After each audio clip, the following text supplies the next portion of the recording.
TV. Estamos nuevamente con los programas de Wine Talk. Estamos en Cien Vinos en el área de Guaynabo y vamos a hablar de una bodega de California. Se llama Boyle MacDonald. Tengo a Kate y a Craig. Kate Boyle, Craig MacDonald.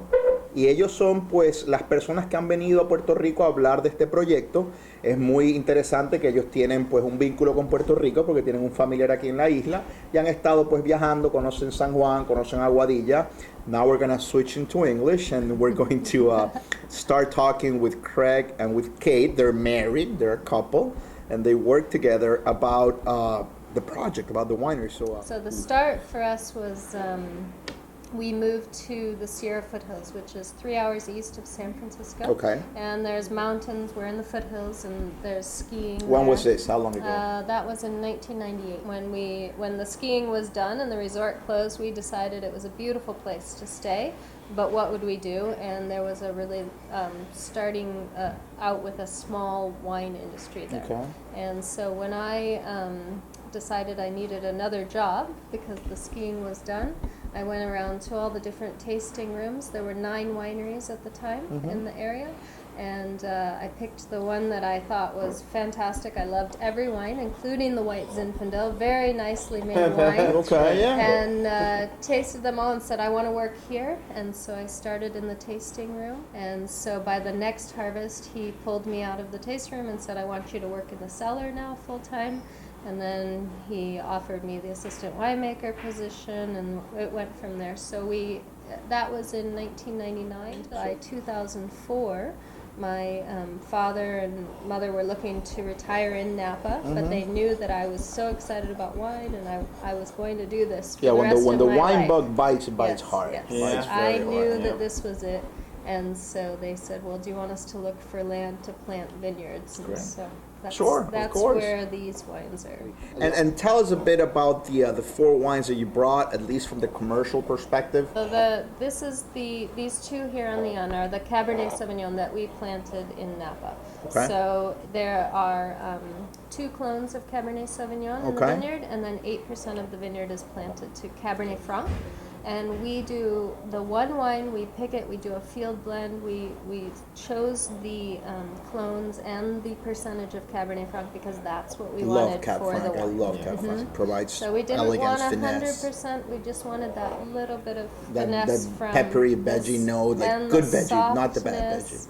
And I always get a little bit of that sweet cigar box, Yes, you know? exactly. And so this is the beginning of the project, and 2004 was our very first, the year that we planted the vines. Okay. So these 2 wines, the 2008 and the 2009, next to it, and so that is really kind of that's our family brand. Okay. And now the first commercial vintage was 07, Yes. Okay. which Jose Cien Vinos brings in through Quintana's Hermanos, and so 7, 8, 9. He has 10 as well. 10 is on the island. It's aging. So we are relatively young, of course. Okay. And you started with this one wine, this cab. Exactly. No white wines, just the cab. Just the Correct. cab. And the Okay. one Correct. cab. That's The it. one We cab. didn't separate anything out in the vineyard. It was a field And these are the blend. 2 new babies, the 2 new additions to the These- portfolio. Correct. These are newer, yes. Yeah. Okay. And this would represent essentially the fact that we do have our feet in 2 places. The vineyard is in Napa. The focus is a Napa Cabernet, but we produce the wine in the foothills. We live in the foothills, and we do that for a reason. It is conducive to our lifestyle. Okay. We enjoy the pace of life. So you're there. closer in proximity to the vineyards where these grapes are planted than the ones from Napa. Essentially, yeah. And again, it's a lifestyle choice. Napa is a wonderful place to eat and drink, particularly. But as far as day-to-day living, we really enjoy being in the foothills and our proximity to the recreating that we do. It's a good place to raise kids. Is there a place. property? Is there a structure in Napa? Do you have a place to stay? They live on the property. So Your parents? Yes. Oh, okay. Yes. So whenever you have to stay overnight to check on their grapes, and you can, stay with them. The Okay. guest house. Yeah, that obviously there, yeah. helps. So it very much, and so there's the base there, if you will, that is utilized whenever necessary. These wines, though, came about because we do believe in the foothill appellation. It's not as well known. It is, but exactly. it is a very good appellation. It's great fruit. And Kate's been working with that fruit quite a bit, of course, because that's where she got her start. And she never did leave. The Napa vineyard that we have is the only Napa vineyard that we work with. Yeah. We have yet to, commercially at least, Okay. reached out to other vineyards in Napa. So I'm actually more familiar with Sierra Foothill fruit. Okay. And do you own the vineyards where these grapes are planted? No, you We purchased do the not, grape. yeah. Okay. So your family owns the Napa property where those Right. grapes are harvested from. Right. Okay. And so we've utilized, we've made some great relationships through the years, and we utilize those relationships to identify wonderful vineyards, and we came up with the Petite Syrah, our first. And what we'll Love call, the variety. Because yes, we love the variety. Yeah. Exactly, and so this is the first, and what we hope will be the ongoing Sierra. Those Turley Petit Syrahs, they're huge, and then you have the Stanton Petit Syrah is also great. But you don't find that many, at least here in Puerto Rico. Is this 100% Petit Syrah? It is. I'm yeah. dying And to it's try it. very different because it's high elevation. Oh, fruit. okay. Yes. I So see. you'll see when we taste it. Very different We have the nuances. Coco Bon in the glass. This is the first one we're going to try.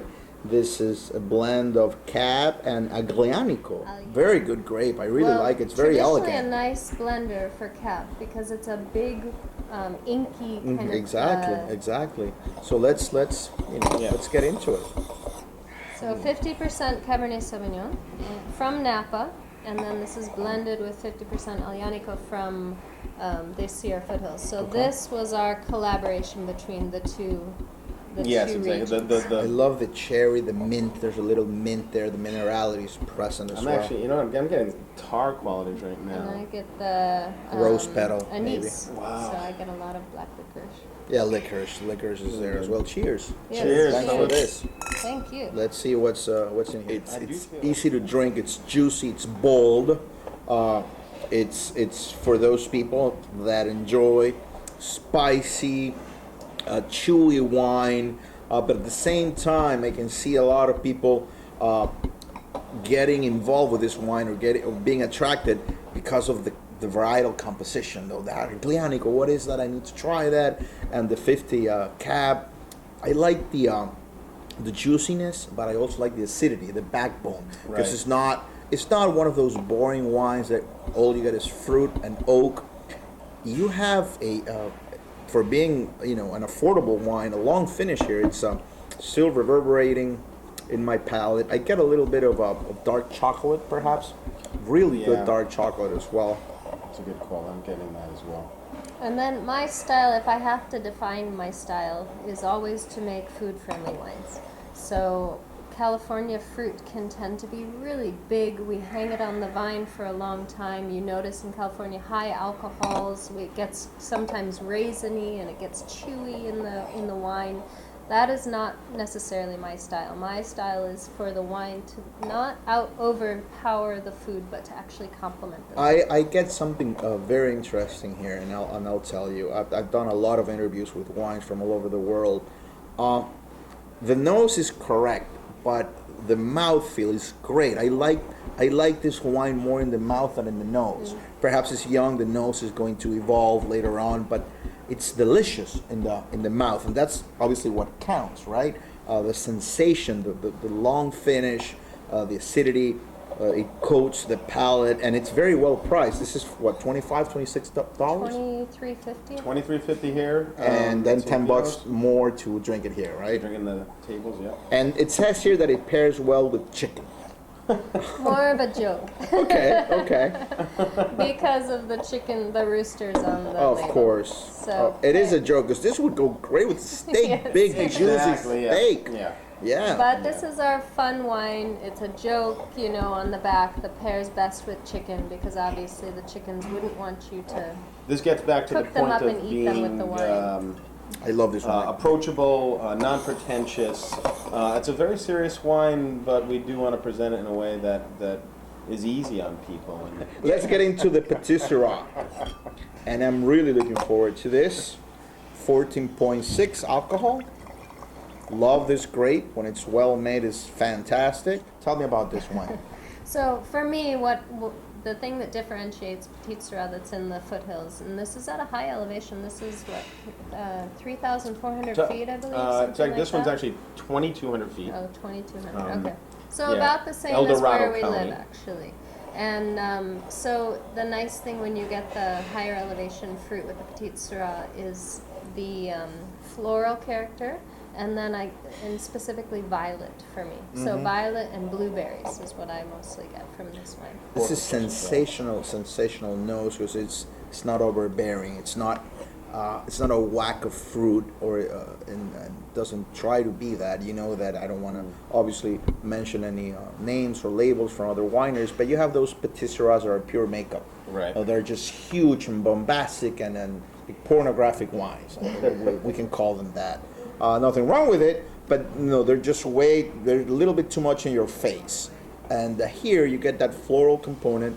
All right, let's get into the cabs. We're going to start with the 09 or with the 08? We're going to start with the 09. A Okay. little younger, a little more lively, and then we'll finish with the 08, which is really just ready to drink right now, the 08. I'm loving the nose here. I'm getting this very elegant cassis, that beautiful blackcurrant note there. And a little bit of that pencil lead, perhaps, pencil shavings. Pencil shavings. And you can smell, there's a little hint of Napa in there. It's, if you're familiar with Napa grapes, the majority of the Napa wine, not the majority maybe, but many of them that we know are grown on the valley floor. And the valley floor tends to be cooler. There's a lot of fog that settles. It doesn't warm up during the day as quickly. Our fruit is hillside fruit. This And wine. so we don't get that real like green character, that green bell pepper that bell character. pepper. But it's you only can a still hint. taste that little hint of, it's almost like you're tasting the canopy, you're tasting the leaves up above, you know. The quality in this wine, for me, is delicious. It's a great wine. I would buy it for, it's $55, you said? 55, yeah. 55 to go, right?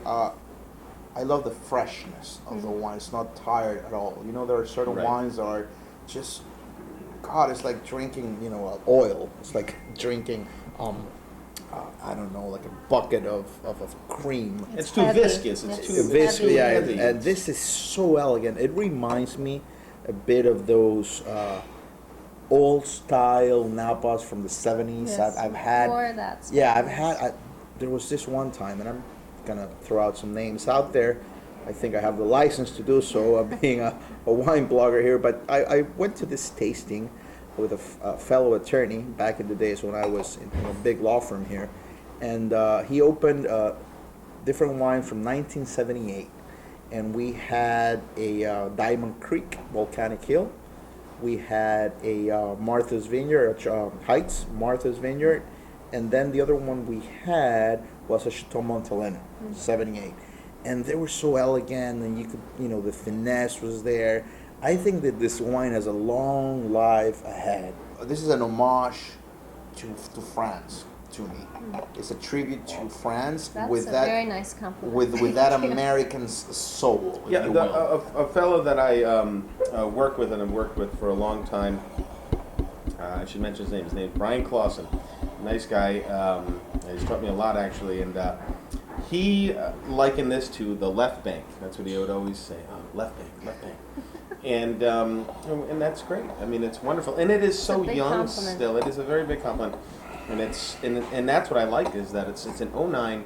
It's showing so well, and you can see the better days ahead. You have the red cherry, the black cherry, but without getting into the compote or the marmalade or that way over the top thing. It's a delicious And I wine. get raspberry in this. It's a delicious effort. It's a great wine, and I think it has long life ahead. My son is 2 years old, and probably this wine is going to be singing by the time it has, the legal age to drink. So let's get into the 08. This is, woo, I love this wine. So there's a time and place for everything in life, and this is a bit warmer. This is a bit, this one was a little fresher, This wine, it's a little bit more, has a little more oomph to it, I guess. I don't know. At least from the nose, I'm getting a little bit of that. Yeah, certainly different years. In a good way. In a good way. Kate in the winery does not try to manipulate to have consistency. She allows the vineyard to speak year to year, and you can really get it vintage to vintage, which is fantastic. Another very European thing. Of course, in California, they would suggest you have these great years, and some years aren't so good. Of course, we feel like pretty much they're all good years. In California, they're all at least good, if not great, and then excellent. But there's at least distinction, and that's but nice very to allow different. that. And this is the same vineyard every year, but every wine tastes different every year, and you're tasting They're Mother different. Nature. They're different. You're And- really and- tasting Mother Nature. I once had an interview with a very wise Italian guy from Montalcino. Love those Brunellos, and he was telling me that all we do is interpret, Mother Earth, and we try to bottle a piece of time, right? That's well said. And they're different wines, but they're both delicious. On the nose, I felt that I was gonna get a different kind of feeling in the palate. But You thought it would be less lively, probably. yeah, and bigger. But even though that the 09 is 13.6 alcohol, and this is 15.1, it's not warm. You don't feel any heat. It's not hot. It's not hot, exactly. I'm translating in And my that's a head. reflection of the vintage. In 2008 in California, we had to hang our grapes a little bit longer to develop the fruit and the chemistry composition. It just was a slower year to develop. And so we never say there's an exact time when we have to harvest or anything like that. It's just whenever we feel the fruit is ready. And for this one, the higher alcohol, consistently we've been closer to 13.6. That's been our, between 13.6 and 14.1, that's kind of been the alcohol consistently. But 2008 was just a different year, and this is what Mother Nature gave us, and I love that analogy of capturing I do time too. in a bottle. Fantastic. That's perfect. Fantastic. This She's is better delicious. looking, And nose, too. I mean, I get the menthol again, the black cherry.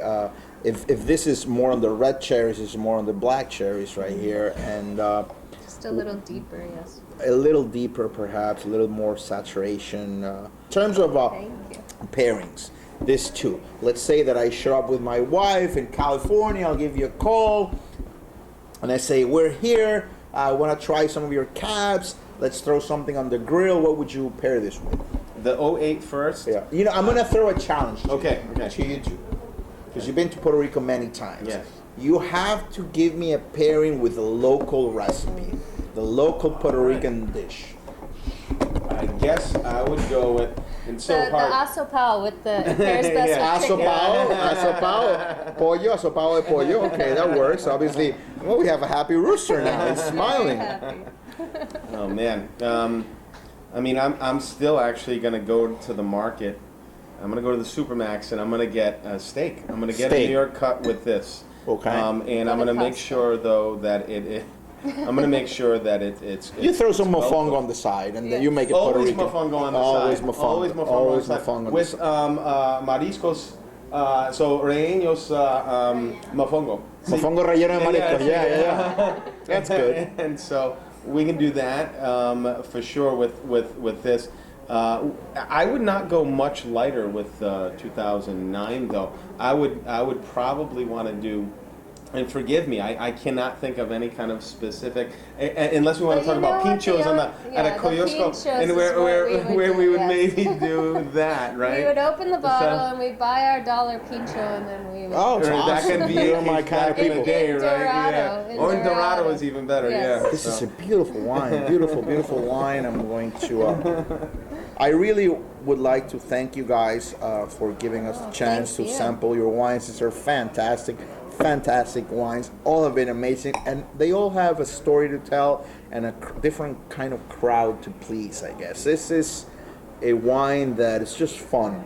From the label, from the blend, 50 cap, and then you have a California red blend where you don't go specifically to a certain AVA. but you have like a California red blend and then the Aglianico. I've never tasted another 50 Aglianico 50 Cap before. Probably this is the first one that I taste with that California wine, with that composition. So this has a crowd, a great crowd, people that look for under $25 bottles of wine. This is delicious. This Petit Syrah, I would pay 2 or 3 times what it costs for this one, because this is delicious. And these two wines, my God, they can rival, the Insignias of the world, the Spotswoods of the world, the Schaefer of the world. They're delicious, at least to me. I don't know if I've changed, I've evolved. At first, when I started with wine, I was buying those big monsters, those gigantic, enormous wines. But, as you age, I guess you become more cautious, more restrained. And you want something a little more subtle, less in your face, less smacking you over the head. You want to be able to relax and enjoy it, as opposed to just making you, exactly. have to sit. There are wines that are one night stands, and these are wines that you marry. Exactly. So cheers to that. Cheers and to a beautiful marriage that you guys made. Thank you. Cheers. Thank you so much, and gracias amigos, ha sido una experiencia fantástica. Deben venir a Cien Vinos, probar estos vinos de esta bodega, están deliciosos. Tanto el primero que probamos, que tiene un precio muy accesible, por menos de $24 se lo puede llevar a su casa y probar algo distinto, 50% agliánico, 50% cabernet, Petit Syrah de nuevo, otra uva que no es muy común. Usted ha tomado mucho tempranillo, usted ha tomado mucho pinot noir, ha tomado mucho merlot. Pruebe un 100% Petit Syrah, que por menos de $25 o $26 no va a encontrar algo de esta calidad. Y para los amantes de los Cabernet, que sé que hay muchos allí de Napa, este es probablemente por debajo de los $55 o $60 de los Cabernet Sauvignon de Napa Valley más elegantes, más llenos de alma que he tomado. Mucha alma. They're wines with soul. Have a lot of soul, and I love that. Alma. Así que gracias por seguirnos. Salud, amigos. Salud. Cheers to you guys. Salud. This has been beautiful. Beautiful.